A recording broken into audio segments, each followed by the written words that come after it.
continuing exploration of cultures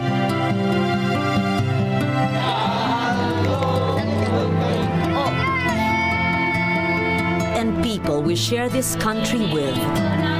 Colorful encounters with Filipinos who can, if we let them, enrich our own worldviews, our knowledge of ourselves. Nourishing, sheltering, healing, adorning, celebrating the manifold ways of being Filipino. This is Dayaw, our knowledge, our pride.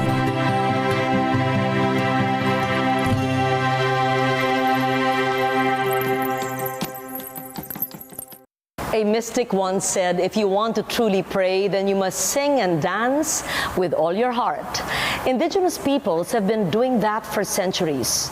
What for us may just seem like a performance was, for our forefathers, one continuous ritual that brought together chant, music, and movement, all melding into one deep spiritual experience where performer, supplicant, audience, and priest were all willing participants.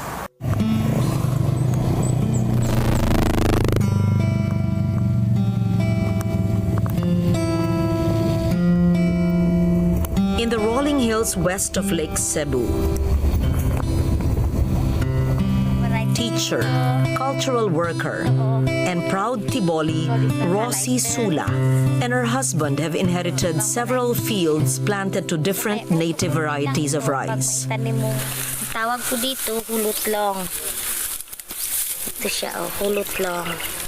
Ito yung pinaka-first ever na sinaunang variety ng mga ninuno. Sa ngayon, sa ibang tao, wala na sila nito. But more than just developing a homestead, Rosie wanted a space where she could still practice her vocation as a chanter. The hero, Bulul, is a subject of the greatest Tiboli chanted epic. Here, Rosie chants the opening segments of the epic.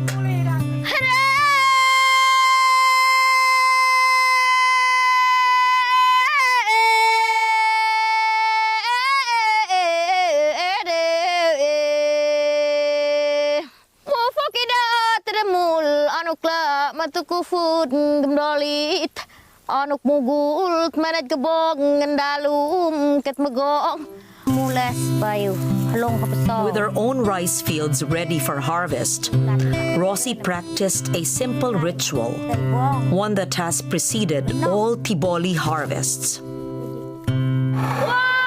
First, from atop a raised platform overlooking the fields, she struck a percussive wooden resonator that drove the birds away.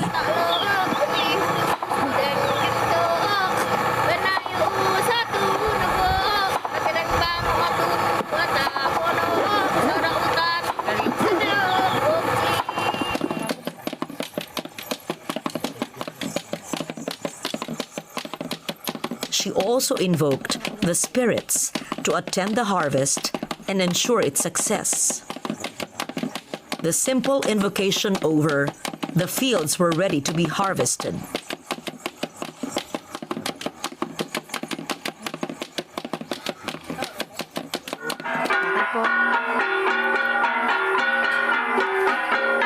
It has been the life work of Kalinga teacher and cultural worker Alonzo Saclag to document the vanishing lifeways of his people.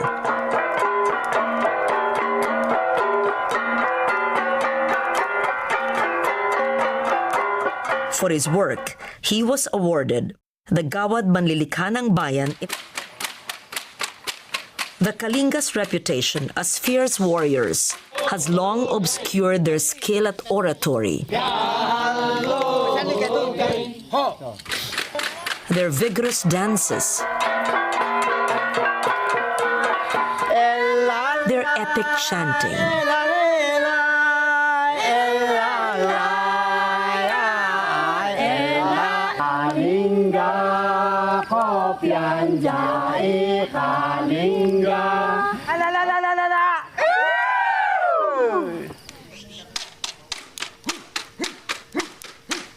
While most of us are aware of the Kalinga appetite for war and vengeance, very few know that they are also skilled peace pact negotiators.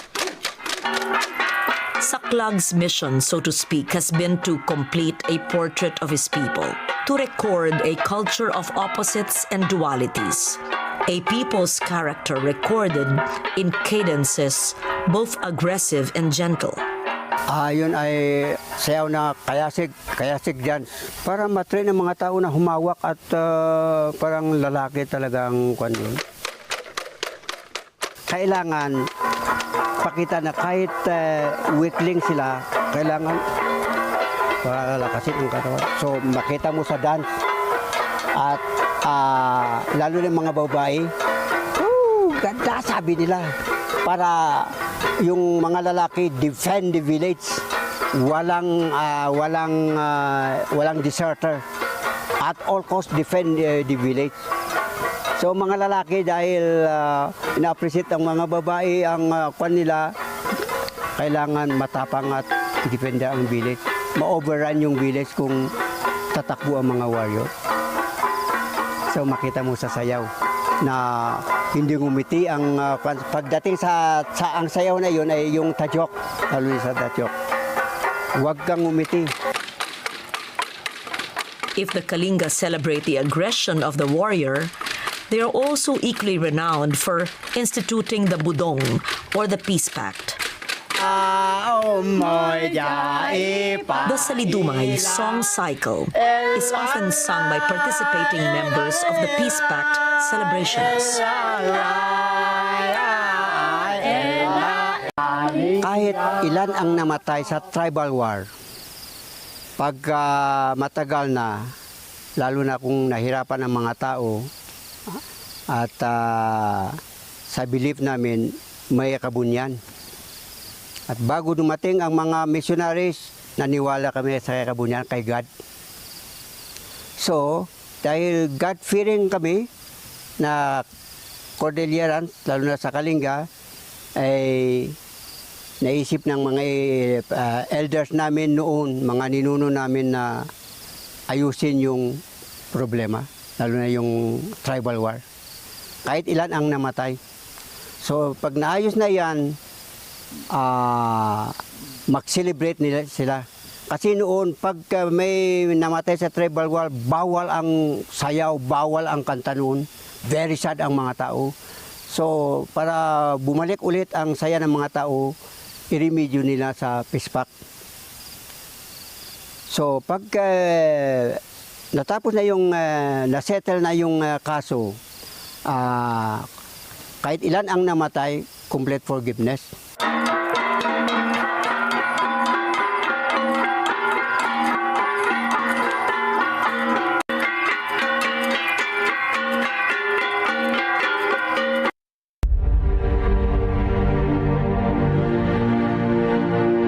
There was one story na sinabi sa akin na may baha, may tumatawid na bata papasok sa school nila. Tapos para siya makatawid sa baha, hawak niya yung bag niya using the left hand. On the right hand ginagamit niya to swim. Masakay ka din pag ang tubig, baha. Pag hababaw, dito kayo masakay sa either rumbang o bahalang pamasahe. In behalf of the faculty, kay kadako sa muling sa amon, not only to the school, to the students, but to the community as a whole. Salamat nga dako sa Sininga Project. Saya na, medyo masaya na kay Ansarak yan, diretso na. Tapos may aksarak yan na pangumprahan. With the opening of this project, it will really open up vast agricultural lands that are now waiting for development, and it will improve significantly the livelihood of the people inside. Through our determined efforts, we can build projects that will spur the growth of our local industry. So let's never cease to reach out for bigger, grander, more ambitious goals that we can give every Filipino the future that they heartily dream of and justly deserve.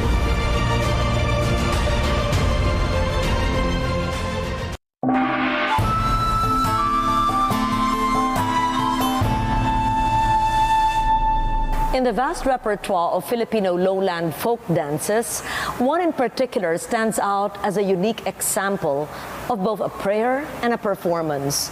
But it is also a mirror of idealized masculine and feminine behavior, and a joyful example of how lofty faith and one's own earthly humanity can come together in a spirited dance. Ang isang subli po sa akin ay isang paraan ng panalangin na ito po ay isinasagawa sa paraang pagsayaw at pag-awit.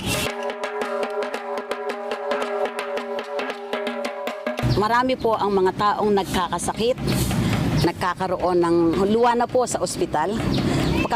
Kapag sila'y namanata na sila ay susubli, sila po ay gumagaling. Marami po ang nag-ahangad na kung sakaling meron silang mga selebrasyon tulad po ng birthday, tulad po ng anniversary ng kasal, tulad po ng pagpapasalamat at sila'y gumaling sa kanilang karamdaman, talaga pong isinasagawa nila o ipinagpapahalaga nila ang pagsusubling ito. Isang pamamanata na ito po ay namana namin sa aming mga ninuno at hanggang sa ngayon, ang mga batang maliliit ay amin din tinuturuan at ginagabayan para maisagawa ang gawaing ito o iyong kulturang ito sa aming bayan, Agoncillo. The Subli is unique to Batangas, especially to the area of Alitagtag or Mawan. In 1888, Wenceslao Retana recorded the legend of the Holy Cross of Mawan and the dance that honored it. He describes a dance as performed by pairs, a girl and boy, who move with a wonderful speed always as a pair in animated giddiness. They turn, stoop, sway, stand upright and shake, always to the beat and in an indescribable rhythm that suspends, attracts, and enraptures the audience at the same time. However enchanting Retana's description was, it failed to capture the religious essence of the dance. Sa amin po, ang una namin pinararangalan at isinusubli ay ang mahal na poon Santa Cruz. Palibhasa po, ay ang aming mahal na poon ay maliit lang na kaya naming isayaw at kaya naming isubli sa pamamagitan ng pagpaparangal sa kanya.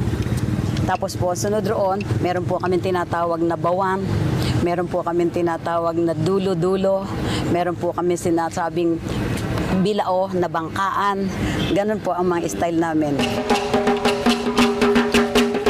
Different hand and foot movements make up the Manunublis repertoire. Step ng mga lalaking magandang step na ganyan. Merong medyo mayabang-yabang, merong mas simple-simple.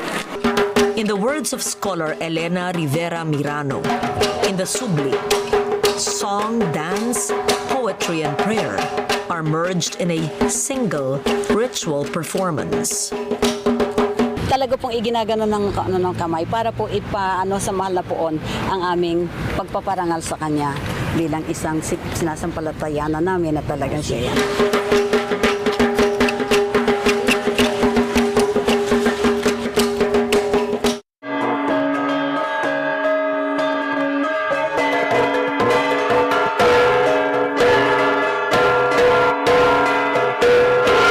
The Subli of Batangas have in common with the Bulul activation ritual of the Ifugao. Both combine dance, music, chant, and prayer into an experience of ritual.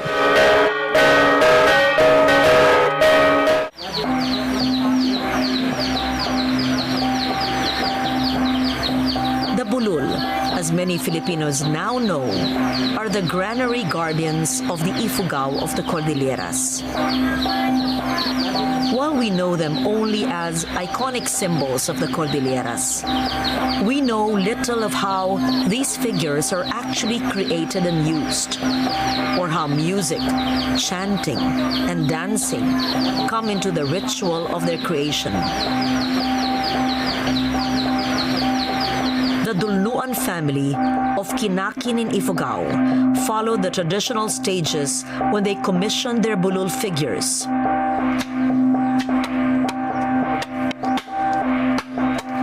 First, through the help of a mumbaki, a nara tree was chosen in the forest.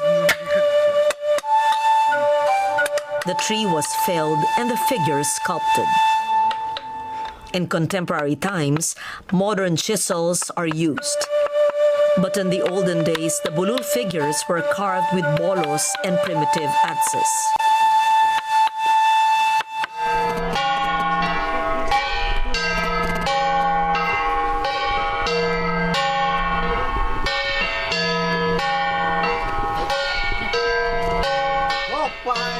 The morning when the bulul are brought to the Dulnuan home, Mumbaki Ambohnon greets the statues by chanting the origin myth of the first bulul deities.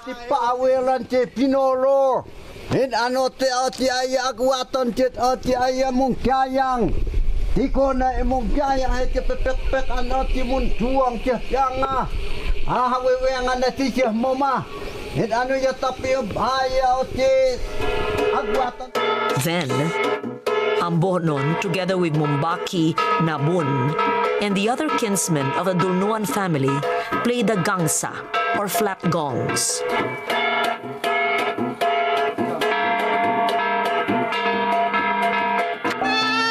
Having been welcomed into the ritual space, the bulul come together with sacrificial hogs and chickens, rice sheaves, heirloom jars, and Mumbaki priests.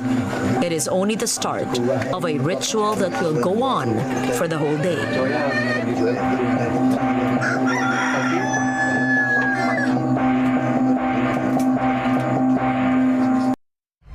Sa isang malayang demokrasya, mahalaga ang pagiging bukas. Mahalaga ang partisipasyon ng bawat isa. Dahil karapatan ng lahat na makibahagi sa mga usapin at pagbuo ng mga batas para sa isang bagong Pilipinas. Congress TV.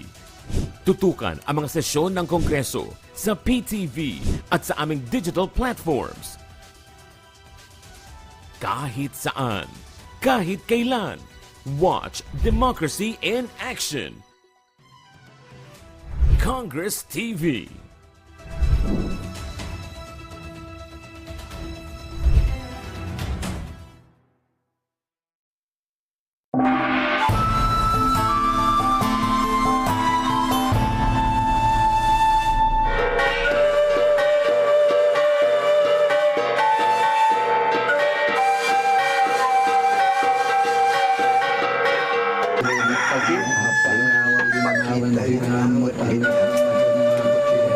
After the joyful playing of the gangsa, the bulul activation ritual continues as the two Mumbaki begin a series of long chants.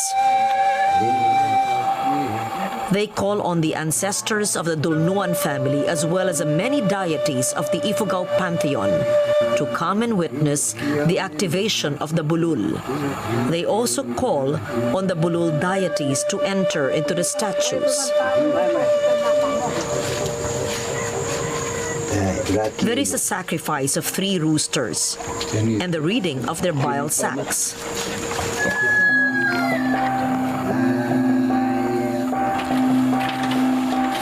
The omens are good, and the chanting resumes.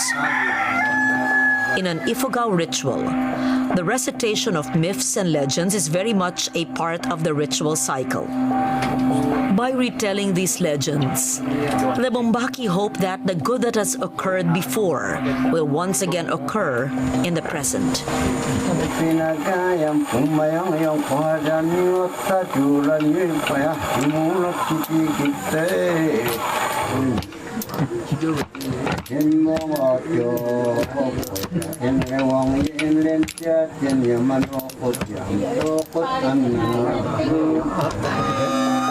Finally, it is time to sacrifice the 3 large hogs. The sacrifice leads to another reading of the liver.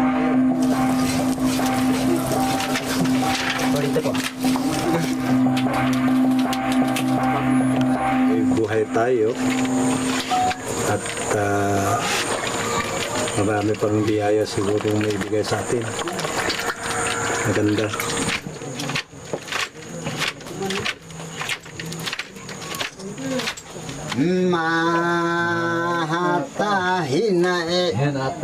And then to the final consecration, where the Bulul figures are made to drink the rice wine after being bathed in the blood of the animal. Only then are the Bulul considered consecrated.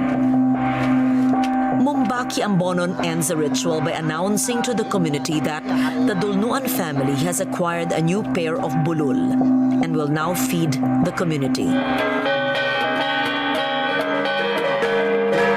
In his joy, the Dulnuan patriarch once again beats the gongs as his family dances in celebration.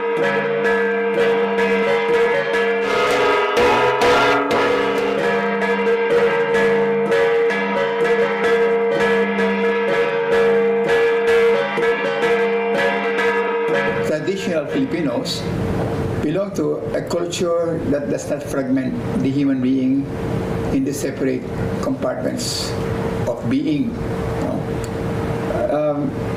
Simply because the way we organize our society, the way we organize our life, is according to a spiritual principle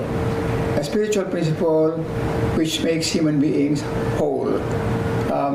Because if we organize ourselves according to the dictates of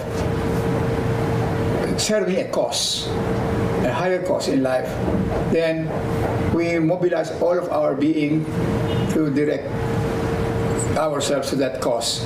And therefore, if we direct our whole being to devotion to the sacred, for example, we have to master every aspect of our being, not just the physiological, not just the emotional, not just the intellectual, but the whole of it. No?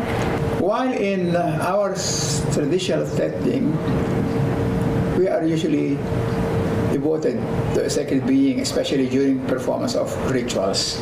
In a ritual setting, we usually express gratitude to the Almighty. And in expressing this gratitude, we must act not only as a physical being, but also as a being of emotions, intellect, and spirit. So, we don't fragment the arts. Because if you are just an architect in an urban setting that has to do with economic development, an architect will not have anything to do with dance, will not have anything to do with chants.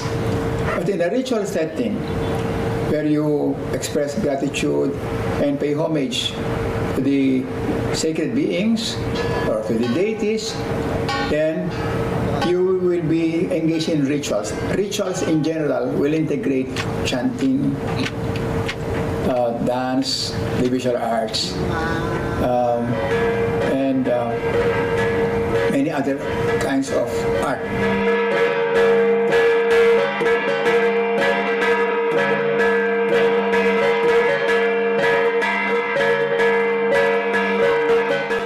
Pagdiwang at pag-alay, to celebrate and to offer, to move and to pray, to lift up while remaining grounded in a sensual and vigorous grace, and to do all this while swept away by the pounding, all-enveloping music.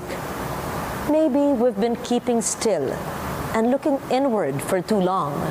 Maybe the indigenous Filipinos knew all along that to pray hard, one must move and sing and play instruments, for only then could we truly lose ourselves and be connected to the divine. More than just performances, these are traditions that are alive with Dayaw, our knowledge, our pride.